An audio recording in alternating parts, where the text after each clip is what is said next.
मुझे ऐसा लगता है कि बहुत सारी चीज़ें नहीं, पर दो चीज़ें तो मुझे ऐसा लगता है बहुत प्रोमिनेंटली करनी चाहिए। एक तो सबसे पहली बात है कि जहाँ से हमारे समाज के डिस्क्रिमिनेशन का जड़ जुड़ा है, उस जड़ पे काम करो।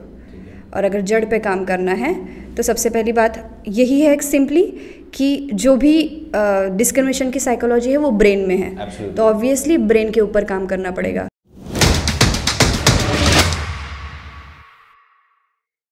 सो हेलो दोस्तों, welcome to one more exciting episode of the Rahul Dongre show. आज का एपिसोड बहुत ही शानदार होने वाला है। आज हमारे साथ में गेस्ट है खास from Wardha, Vanshree. Vanshree, welcome to this show. Thank you. Vanshree, आगे बढ़ने से पहले मैं आपसे एक क्वेश्चन करना चाहूंगा कि नॉट ब्रीफली, अगर छोटे छोटे शब्दों में थोड़ा सा अगर हमारे ऑडियंस को आप अपने बारे में बता पाए। ये बहुत डिफिकल्ट चीज़ लगती है मुझे हमें। मेरा नाम वनश्री है जी। मैं वर्धा से हूँ और मैंने मेरा एजुकेशन कंप्लीट किया है Tata institute of social sciences से। सुपर्ब। और मैंने मेरा मास्टर्स किया है वहाँ से Dalit and tribal studies and action में। फ़िलहाल मैं यवतमाल डिस्ट्रिक्ट में ही जरीजामनी ब्लॉक में विलेज डेवलपमेंट का काम कर रही हूँ। और कविताएं लिखती हूँ। सोशल मूवमेंट में जाना अच्छा लगता है। बाबा साहब सावित्रीबाई फुले के लिए काम करना अच्छा लगता है। बिल्कुल बिल्कुल, बहुत ही बढ़िया। एक्चुअली मैं आपको सोशल मीडिया पे देखता हूँ, बहुत अच्छा आप एंकरिंग करती है, बहुत अच्छा आप कविताएं तो बहुत ही शानदार है आपकी, और कई बार गाने भी गाती है शायद आप। मैंने एक दो स्टेज में देखा है आपको कुछ गाते हुए भी, तो बहुत ही शानदार आप काम कर रही हो। आप कहीं ना कहीं एक इंस्पिरेशन हो बहुत सारी लेडीज के लिए, लड़कियों के लिए।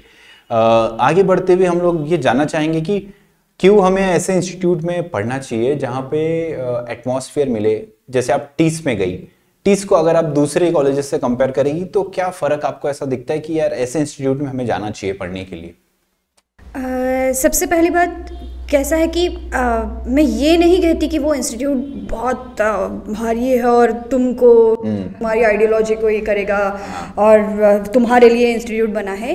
ऐसी बात मैं नहीं कहना चाहती, पर मैं ये जानती हूँ कि मैंने जो एजुकेशन मेरे लोकल कॉलेजेस से लिया या तो हमारी यूनिवर्सिटीज़ से लिया, मेरे लिए पर्सनली मेरा कैरेक्टर बिल्डअप करने के लिए या तो मुझे समझ आने के लिए वो एटमॉस्फेयर मेरे लिए बहुत इंपॉर्टेंट था।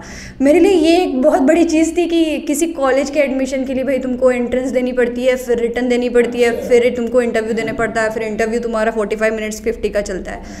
वहाँ पे ये सारी चीज़ें ऐसा नहीं है कि तुम्हें बहुत कुछ तोहफ़ सिखाया जाता है, पर यह है कि तुम ऐसे एटमॉस्फेयर में रहते हो जहाँ पे तुम्हारे जैसे लोग, अलग अलग बहुजन कम्युनिटीज़ से आने वाले बच्चे रहते हैं जो अपने एक लिव्ड एक्सपीरियंस से आते हैं, और वो तुम एक दूसरे के साथ बढ़ते हुए ग्रो होते हो।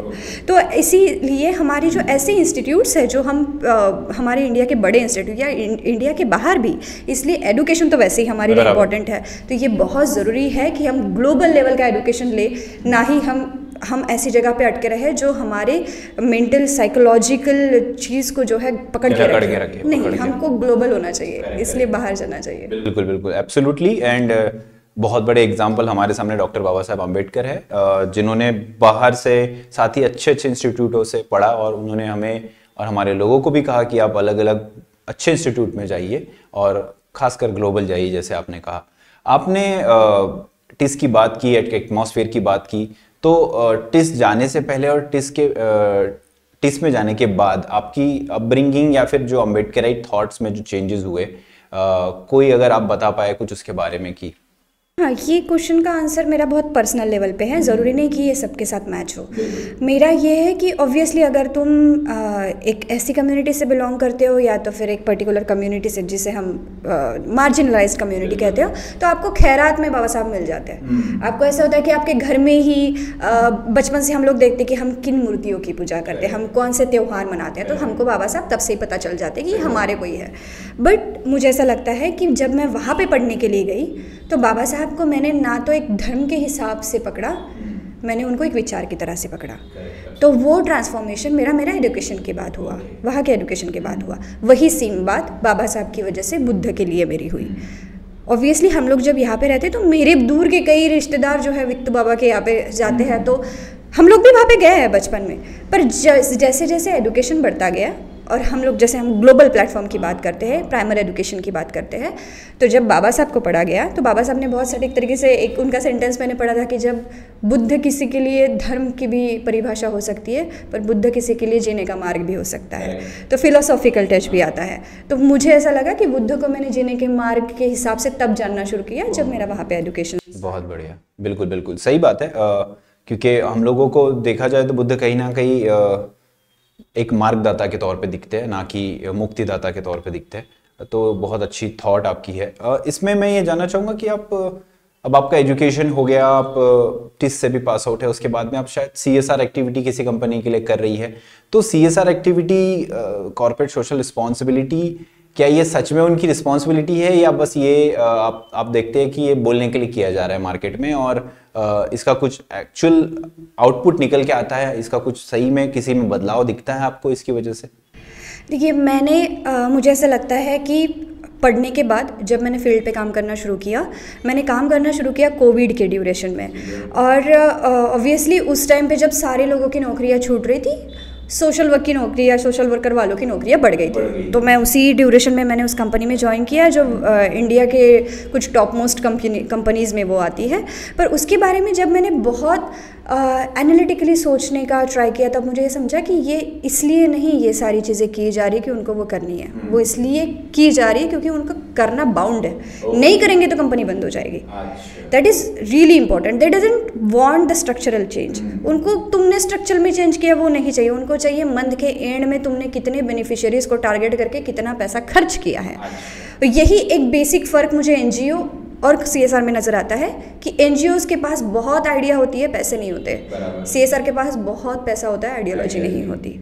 और इसीलिए जब CSR में मैंने काम करना शुरू किया, और मैं अभी जहाँ पे काम कर रही हूँ, मैं जहरी सामनी ब्लॉक में काम कर रही हूँ, जिसमें महाराष्ट्र की सबसे ज़्यादा कुमारी माताएं पाई जाती हैं, ट्राइबल कम्युनिटीज़ पाई जाती है, और मैं वहाँ पे काम कर रही हूँ। तो मैं जब रोज़ फील्ड में जाती हूँ, मुझे समझ में आता है कि बाबा साहब जो बोल रहे थे कि भाई शहरों की तरफ चलो, वो क्यों इम्पोर्टेंट है। And that is really important, क्योंकि आज ये लॉ है, कल नहीं होगा, तो हम उस पे ऊपर रिलाय नहीं कर सकते। तो ये जो है, ये बस चैरिटी बेस्ड थिंग है, ना कि तुम्हारे स्वाभिमान पे काम करने वाली। ओके, तो मतलब ये ऐसा हो गया कि ये हाथी के दांत दिखाने के और खाने के और एक तरीके से, क्योंकि ठीक है अगर रूल्स है, गवर्नमेंट का पुश है, इस वजह से वो कहीं ना कहीं चीज़ें हो रही है, पर इसका अगर ये सब हटा दिया जाए तो वो भी चीज़ें हट जाएगी। तो फिर NGO ही बचेगी जो कि बिना पैसे की है, जिनके पास पैसों की कमी है। वो भी कितने प्रतिशत कार्य तत्पर है, वो भी कितनी फ्रूटफुल है, उनके ऑब्जेक्टिव्स और गोल्स कितने डिफाइंड है, दैट इज़ ऑल्सो इम्पॉर्टेंट। सो और वैसे भी हम लोगों का पहले भी कोई वाली नहीं था, और हमने जो भी किया है खुद के बलबूते पे किया है। अत्तदीप भव।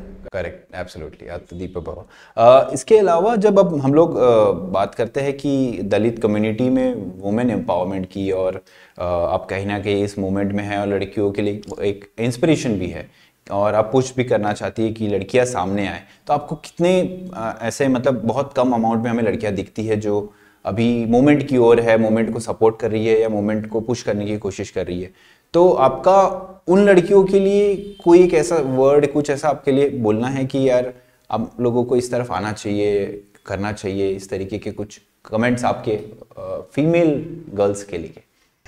मुझे ऐसा लगता है कि हमारे कम्युनिटी में, हमारे मूवमेंट में पहले से ही लड़कियां बहुत इक्वली कंट्रीब्यूट कर चुकी है। बात यह है कि वो हमारे टेक्स्ट में नहीं है। जैसे दलित पैंथर के भी हम सारे इसमें बात करेंगे। आप देखिए कि हम लोग हर जगह जब पैंथर्स की बात करते हैं तो एक मेल कैंडिडेट हमारे सामने आ जाते हैं, पर आप औरंगाबाद विद्यापीठ से जो सविता सावरकर जी है, उनका एक रिसर्च पेपर पढ़िए, आपको समझ में आ जाएगा कि महाराष्ट्र के हर स्टेट से, हर जिले से कितनी औरतों ने अम्बेडकराइट कम्युनिटी में पार्टिसिपेट किया है। बाबा साहब की सबसे पहली जो महिला परिषद थी, वहाँ पे कितनी औरतें थी। वो ऐसी थोड़ी थी कि बाबा साहब ने बुलाया और वो आ गई, वो बहुत पर्टिकुलर टाइम से एक्टिव थी। Women in a particular community, हमारे कम्युनिटी में पहले से ही एक्टिव है। मुझे ऐसा लगता है कि हम लोग डॉक्यूमेंटेशन में कम पड़ गए, और मुझे ये लगता है कि हमारी आज भी लड़कियां, आप देखिए, मैंने आपका ही शो देखा है, आपके शो में मैंने अंकुश को सुना, ठीक है, और आपके शो में मैं तीसरी लड़की हूँ। तो हम ये नहीं कह सकते कि लड़कियों का कंट्रीब्यूशन कम है, पर मुझे इस बात की खुशी है कि डॉक्यूमेंटेशन शुरू हो गया है।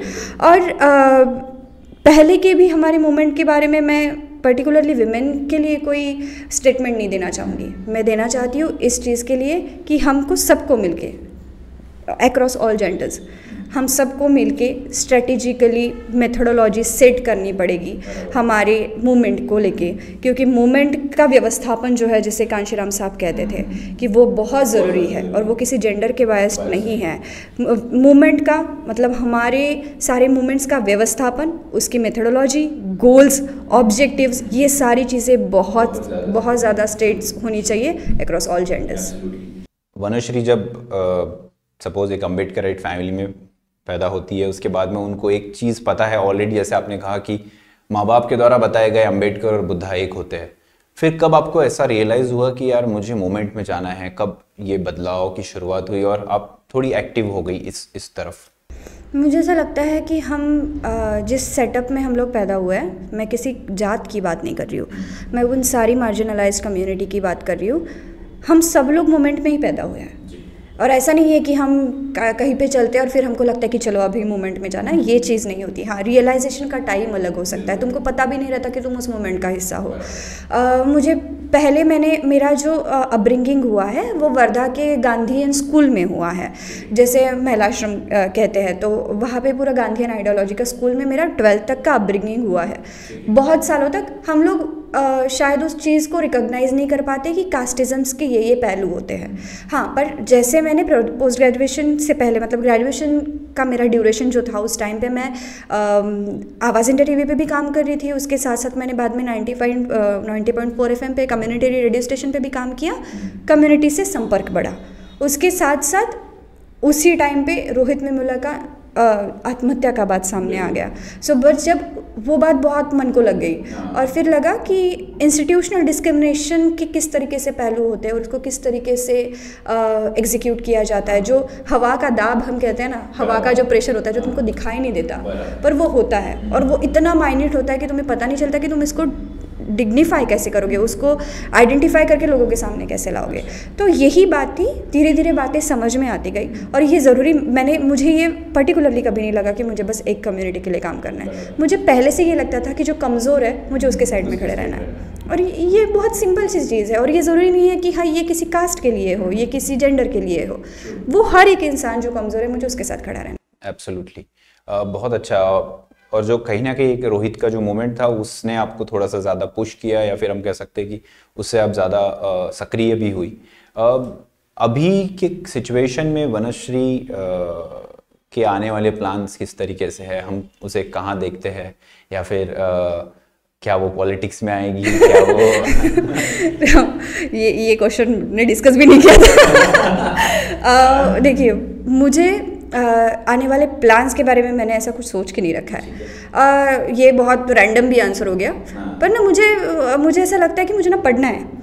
और ये ज़रूरी नहीं कि वो इंस्टीट्यूशनल ही हो, उसको वहाँ पे जाके पढ़ना है। ऑब्वियसली मेरे लंदन वाले प्लान्स तो है, वो उसका एडमिशन भी हो चुका है मेरा, उसके वो एग्जीक्यूट भी होंगे। पर मुझे ऐसा लगता है कि हम इसके साथ साथ जो आपने कुछ दिनों पहले मैंने और एक क्वेश्चन आपका पढ़ा था, मैंने आपके सारे इंटरव्यूज़ देख रखे हैं। अच्छा। तो आपके एक इंटरव्यू में आपने ये चीज़ भी पूछी थी फेम और मनी और नेम के बारे में, और जब आपने मुझे पॉलिटिक्स के बारे में पूछा तब मुझे वो स्ट्राइक हो गई, वो चीज़ें तीनों इकट्ठा। हमको ना, हम इस एनवायरनमेंट में बढ़ रहे हैं जहाँ पे हमको ये बताया जा रहा है कि अगर तुम इस चीज़ को चाह रहे हो तो तुम मोरली गलत हो। तुम फेम को चाह रहे हो या तो तुम पॉलिटिक्स में जाना चाह रहे हो तो भाई तुम गलत हो, या तो तुम्हारे साथ कुछ तो गड़बड़ है। पर मुझे ऐसा लगता है ये नहीं है। ये इतने पावरफुल माध्यम है, अगर तुम बहुत सही हो, तुम आइडियोलॉजिकली बहुत सही हो, तो क्या प्रॉब्लम? कोई पर फिर जाइए। फिर अगर मैं आपको सुन रही हूँ, आपने मुझे फ़ोन किया था, तभी मैंने आपको कहा था कि मैंने ऐसा कोई पर्टिकुलर काम नहीं किया कि आप मेरे इंट्रोडक्शन में क्या बताएंगे कि आप क्यों इंटरव्यू ले रहे हैं। तो आपने कहा था कि आपको किसी ने कमेंट में बोला था कि आप इनको वनश्री को सुनना चाहते। बिल्कुल, आपने उस टाइम पे भी मुझे बोला था। तो इसका मतलब एक दो लोग वैलिडेट करते हैं इस चीज़ को, उसको सुनते हैं। तो अगर आपकी आइडियोलॉजी सही है तो फिर आप जा रहे हैं पॉलिटिक्स में, तो फिर आप नाम कमा रहे हैं, पैसा कमा रहे हैं, तो गलत तो कुछ नहीं है, बिल्कुल नहीं है। ऊपर से बात वैलिडेशन की है, मैं वैलिडेट कर रही हूँ चीज़। सही बात। अगर मैंने आज जाके बोल दिया कुछ और मैंने अपने घर पे बोला, कितना भी पावरफुल सेंटेंस हो, कोई नहीं सुनेगा। दूसरे दिन अगर मेरा नाम बढ़ जाता है, आपने ये इंटरव्यू करा के फैला दिया पूरी जगह, लोग मुझे पहचानने लगे, मैं छींक भी जाऊँ तो पेपर में आ जाए। सही बात है। तो मेरी कम्युनिटी के लिए कितनी बड़ी बात हो सकती है कि अगर मैं इन सारी चीज़ों का एक शीलता के माध्यम से स्वीकार करके उसको एग्जीक्यूट करूँ, तो ये मेरी कम्युनिटी के लिए बहुत बड़ी बात है। और मैं यही करना चाहती हूँ। मैं किसी पॉलिटिक्स में अभी तक जाने का मैंने सोचा नहीं, क्योंकि मैं खुद को उस लायक बनाना चाहती हूँ। क्योंकि मुझे तो कला क्षेत्र बहुत पसंद है, मैंने उसके बारे में भी कभी नहीं सोचा, क्योंकि मुझे ऐसा लगता है कि मैं चीज़ों को सॉर्टेडली थिंक नहीं कर पाती हूँ। मुझे ऐसा लगता है कि मेरा रीडिंग कमज़ोर है, मैं पढ़ नहीं पाती हूँ ज़्यादा, तो मुझे उस पर काम करना है, तो मुझे सीखना है, मुझे सीखा रहना है। जैसे पाली में कहते हैं, जो आजन्म विद्यार्थी रहता है उसे सेखा कहते हैं, तो मुझे सेखा रहना है, मुझे पढ़ना है। ओके, जैसे कि कला की बात की, चलो आप पॉलिटिक्स में तो नहीं जा रहे हो, कला की बात की तो कहीं ना कहीं वनश्री, क्या हम लोग आपको कभी फिल्मों में या किसी एक्टिंग में कुछ करते हुए देख सकते हैं? जस्ट हाँ या ना, या कुछ आपका ऐसा थॉट प्रोसेस? नहीं, मुझे बाकायदा ये भी है कि मेरे बहुत सारे दोस्त उस बैकग्राउंड से है, मैं उनकी फिल्में देखने जाती हूँ, मुझे फिल्में देख के उसे क्रिटिक करना भी पसंद है, उसके बारे में सोचना भी पसंद है। पर मुझे ऐसा लगता है कि फिल्में अपने अपने एक माध्यम से लोगों के बीच में बात करते जाती हूँ, वो मेरे लिए बहुत कठिन लगता है मुझे। हाँ, पर मुझे कविताएं लिखना अच्छा लगता है, तो वो मेरे लिए ईजी बात है। जैसे पहले मैंने मराठी में लिखना शुरू किया, क्योंकि मैं मराठी में सोचती हूँ, तो पहले उसके बारे में किसी ने सोचा नहीं, पर अभी पता नहीं, अभी पढ़ती हूँ तो लोगों को अच्छा लग जाता है कि तुम अच्छा पढ़ रही हो। तो मुझे ऐसा लगता है कि कौन से माध्यम से तुम एक्सप्रेस कर रहे हो वो ज़रूरी नहीं है, माध्यम की क्षमता अलग हो सकती है, पर ज़रूरी है तुम्हारा एक्सप्रेस करना। करेक्ट। हाँ, इसमें एक और चीज़ की, ठीक है, आप पॉलिटिक्स में नहीं जा रहे हो, अब आप आर्ट्स की नहीं बता रहे हो, तो हमें आपकी कविताएं सुननी है, किसी एक चीज़ के ऊपर आप कविताएं बता पाए तो। जी, मुझे ऐसा लगता है कि कुछ दिनों पहले, मतलब एक डेढ़ साल पहले की बात है, जब तक कि मैंने कविताएं बहुत लिखी थी, पर कोई इसको रिकॉग्नाइज़ नहीं करता था, और एकदम से कुछ कविताएं मैंने डाली और फिर मुझे फ़ोन आने लगे कि आप हमारे यहाँ पे कवि सम्मेलन में आ जाइए। और उससे भी ज़्यादा अच्छी बात मेरे लिए ये थी कि दलित पैंथर के प्रोग्राम में मैं अपनी कविता पढ़ पाई, और मैं एटलीस्ट अम्बेडकराइट या बहुजन विमेन का, फीमेल का एक नेतृत्व कर पाई, रिप्रेजेंटेशन कर पाई कि हमारी लड़की अभी कविताएं करती है और बहुत सुंदर करती है, कभी उनको सुनना चाहिए आपने। तो मैं ज़रूर अपनी एक कविता सुनाऊंगी आपको। ऑब्वियसली हम जिस उम्र में हैं उसमें प्रेम कविताओं के ऊपर ही एक खत का जवाब है। तो उसका खत आया था, पूछा है, मिले क्या तुम मुझे जानना नहीं चाहती? मैंने जवाब में लिखा है, जैसे जानती है मेरे आंगन की लकड़ी हमारे घर के कुल्हाड़ी को, जैसे रसोई में जला कड़का बर्तन जानता है मेरे घर के चूल्हे की आग को, जैसे हमारी लाड़ों की गुड़िया जानती है हमारे लल्ला के पीले ट्रैक्टर को, या मेरे घर के कोने में अटकी मेरी माँ की साड़ी जानती है मेरे पिता के पैजामे को। मुझे तुम्हें ऐसा नहीं जानना, मुझे नहीं जानना ऐसा भी जैसे मेरी चाची जानती है मेरे चाचा के उंगलियों को जो उसके गले पर नक्शे निकालते हैं, या तो मेरी ताई के लंबे घने बाल जानते हैं मेरे ताया के सख्त हाथों की पकड़ को। वैसे मुझे तुम्हें नहीं जानना, मैं उस कला को भी नहीं देखना चाहती जो मेरे मासी के जांघों पर निकलती है मेरे मासा के बुझती मर्दानगी और एक जलती लकड़ी से, और नहीं गाना चाहती वो तान भी जो दादी आधी रात को गाती है जब शरीर पर पड़ते हैं दादा की मार। मैं तुम्हें ऐसे नहीं जानना चाहती। सामने रहने वाली रज्जो, मंदिर के पास वाली नंदा, पीछे के गली वाली सलमा और उस गली वाली सुजाता, ये भी बहुत मर्दों को जानती है। ऐसे सारी जानी अनजानी, सुनी अनसुनी, जख्मी मृत औरतों के संघर्षों की स्याही बना लाई हूँ और तुम्हें जानना चाहती हूँ एक कलम की तरह। तो बताओ कब मिलना है? बहुत ही अच्छा, बहुत ही अच्छा, बहुत ही शानदार।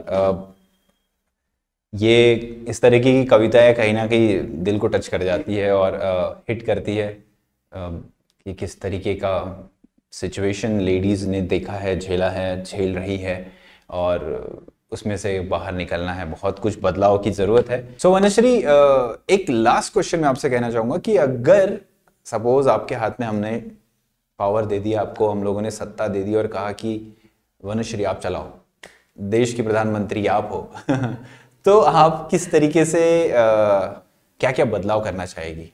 फिलहाल मुझे ऐसा लगता है कि बहुत सारी चीज़ें नहीं, पर 2 चीज़ें तो मुझे ऐसा लगता है बहुत प्रोमिनेंटली करनी चाहिए। एक तो सबसे पहली बात है कि जहाँ से हमारे समाज के डिस्क्रिमिनेशन का जड़ जुड़ा है, उस जड़ पे काम करो। और अगर जड़ पे काम करना है तो सबसे पहली बात यही है सिंपली कि जो भी डिस्क्रिमिनेशन की साइकोलॉजी है वो ब्रेन में है। Absolutely. तो ऑब्वियसली ब्रेन के ऊपर काम करना पड़ेगा और जिनको इससे प्रिविलेज मिल रहा है उनके ब्रेन के ऊपर काम करना पड़ेगा तो मैं ये चाहती हूँ कि अक्रॉस पूरा इंडिया में काउंसलिंग सेंटर खोले जाए सवर्णाओं के लिए। तो उनका काउंसलिंग किया जाए क्योंकि ये उनके ब्रेन में है कि उनमें कुछ भी नहीं है, हाथ पैर सब सेम है, कोई सिंग नहीं उगड़े, कोई बात नहीं है, फिर भी उनको लगता है कि आई एम द वन, जो हाँ मैं जो हूँ, मैं बहुत श्रेष्ठ हूँ, मैं ये हूँ। तो उसकी वजह से सारा हमारा जो डिस्क्रिमिनेशन स्टार्ट हो रहा है। सबसे पहले तो उनके लिए काउंसलिंग सेंटर हम खोले ताकि उनको वहाँ पे हम लोग काउंसिल किया जाए, उनको मेडिटेशन सिखाया जाए, उनके ऊपर उनकी साइकोलॉजी के ऊपर काम किया जाए ताकि ये डिस्क्रिमिनेशन जो है वो कम हो और जो पूरी जो गंद फैलाई जा रही है जहाँ से आ रही है उसको हम वहीं से रोक पाए जहाँ से सोर्स है। क्यों हमेशा भाई नीचे काम करना है? भाई वी आर द फील्ड, कौन डिसाइड करेगा कि इस फील्ड पे काम करना है? कौन डिसाइड करेगा? वी विल डिसाइड कि हमको किस चीज़ पे काम करना है। और दूसरी बात मुझे ये लगती है कि मुझे सिलेबस चेंज करने हैं सारे। जितने एजुकेशन इंस्टीट्यूट्स में सिलेबस है वो किसी भी रिलीजन के हिसाब से नहीं होंगे, वो साइंस बेस्ड होंगे, उसको साइंस एंड फैक्ट्स के ऊपर ही तुमको बेस्ट करके ही रखना पड़ेगा। हम किसी भी सिलेबस में किसी भी धर्म जाति का, किसी भी भगवान का नाम नहीं लेंगे। ये सबसे बेस्ट चीज़ अगर मुझे करनी पड़े तो आप अभी सत्ता दीजिए, मैं अभी से शुरू कर देती हूँ। आपको जल्दी सत्ता मिले, इसलिए हमने आपको कहा था कि आप पॉलिटिक्स में आए और जैसे ही पॉलिटिक्स में I am in the politics, doesn't matter कि मैं कहाँ खड़ी हूँ। I am in the personal is political man, everything is political. Correct absolutely. But कहीं ना कहीं अब हमें फीमेल प्रधानमंत्री चाहिए 2024 आपका है, गो फॉर इट। आप जैसी लड़कियां समाज को रास्ता दिखाती है, मजबूती देती है लड़कियों को, और इसी तरीके से आप मूवमेंट में आ रहे, लड़कियों के लिए इंस्पिरेशन बनी रहे और आगे बढ़ती रहे। हमारी बेस्ट विशेस आपके साथ में। Thank you so much. सप्रेम जय भीम। थैंक यू, जय भीम।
थैंक यू, जय भीम।